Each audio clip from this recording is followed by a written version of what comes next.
उसके बाद आपका जाता है ENT, electrical non metallic tubing. ठीक है, electrical non metallic tubing, ENT is a type of flexible plastic conduit. ये प्लास्टिक का बना होता है, ठीक है, फ्लेक्सिबल होता है, प्लास्टिक का बना होता है, made for indoor use.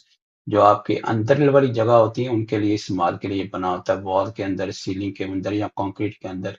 Unlike rigid conduit type, ENT has a smooth round shape with a corrugated exterior that allows for increased flexibility, making it ideal for installation tight or hard to reach spaces। ठीक है, जहाँ पे मतलब बहुत ज्यादा ऐसी जगह होती है जहाँ पे कोई चीज नहीं जा सकती, तो वहां पे ये जो कंड्यूट होता है ना, इसको आप इस्तेमाल कर सकते हैं।